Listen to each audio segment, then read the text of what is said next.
modul 8 ini membahas tentang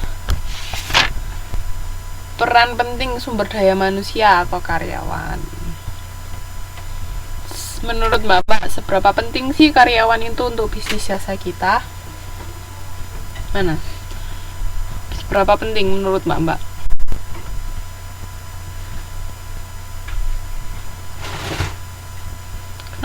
Kenapa kok penting banget?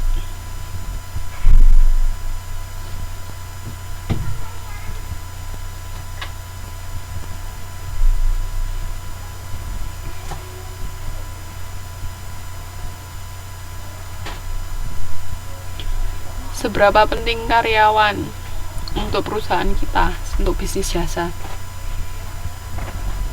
Penting atau enggak?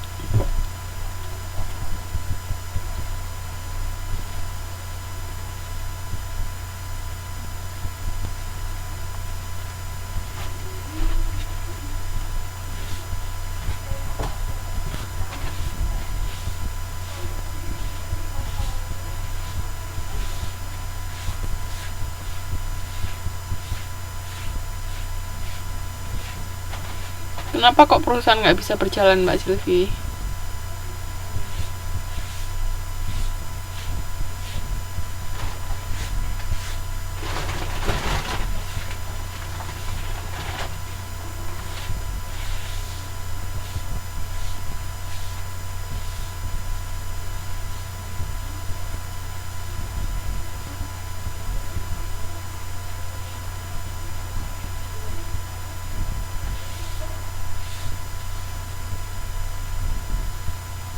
Nah, yang lain?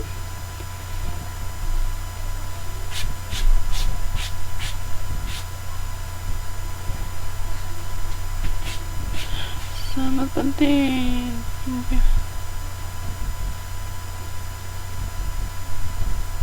Oke, mana? Mbak Yuli, Mbak Sylvie masih mau jawab lagi?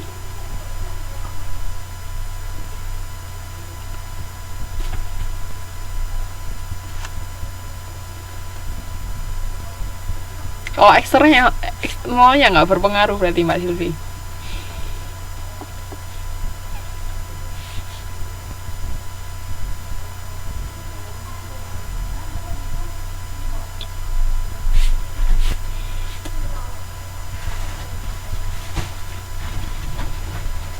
Mbak Muji, Mbak Yunita, kok nggak ada suaranya?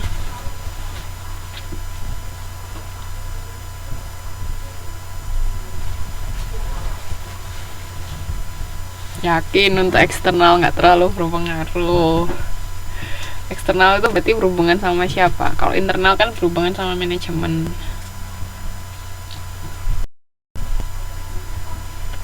Kalau eksternal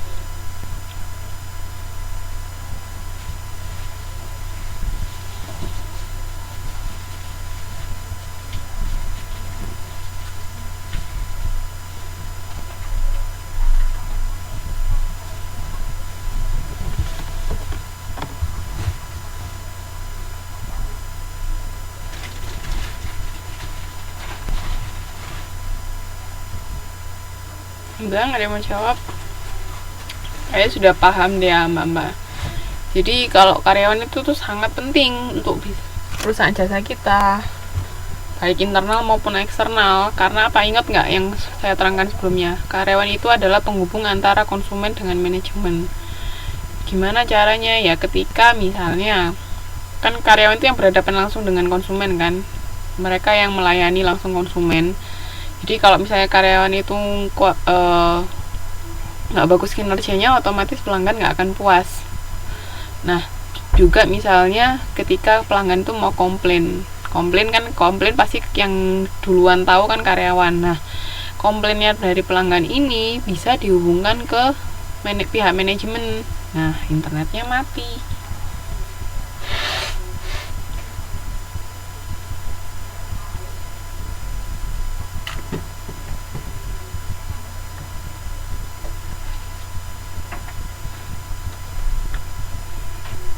Halo? Mati internetnya.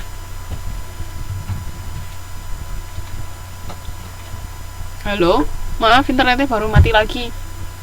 Oke. Jadi karyawan itu penting ya, karena dia bisa menjadi penghubung antara konsumen dan pihak manajemen. Ketika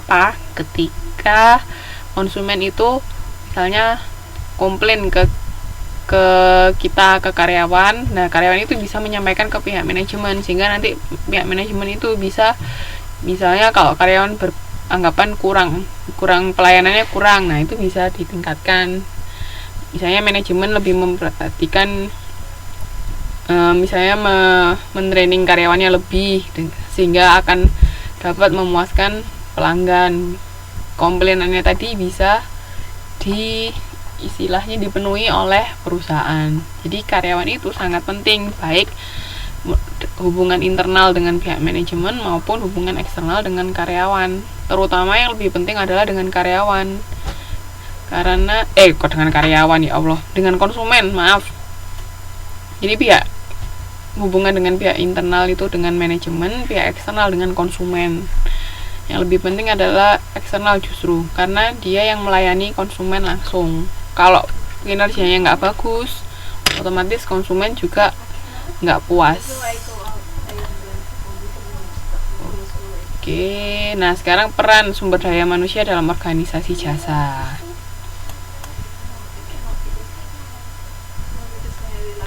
Nah, pengelompokan SDM, kontraktor berhubungan secara intens dengan konsumen. Terus kalau modifier tidak terlibat secara langsung dengan pemasaran. Influencer fokus pada implementasi strategi pemasaran perusahaan. Sama isolated itu harus mendapat dukungan dari manajemen perusahaan. Ini kemarin kayaknya ada salah satu yang presentasi menggunakan ini deh. Siapa ya? Mbak Ernawati bukan?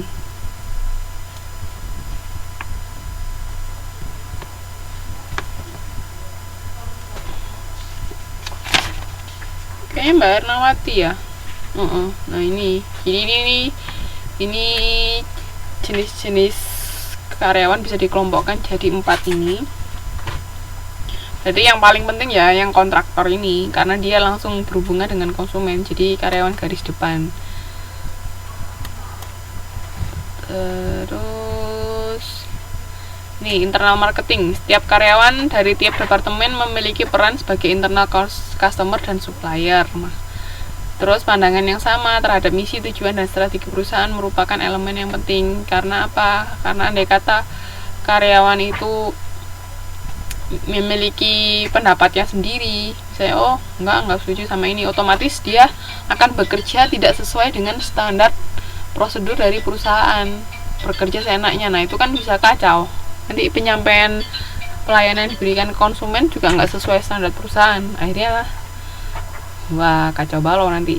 Makanya itu sangat penting internal marketing itu. Jadi kita kayak awal karyawan masuk di training dulu, jadi diberitahu perusahaan ini seperti ini, cara kerjanya seperti ini. Nah itu harus di training dulu karyawan, jadi bisa sejalan antara karyawan sama perusahaan, itu bisa sejalan. Jadi kalau mereka sudah sejalan, otomatis pelayanan yang diberikan ke pelanggan akan maksimal.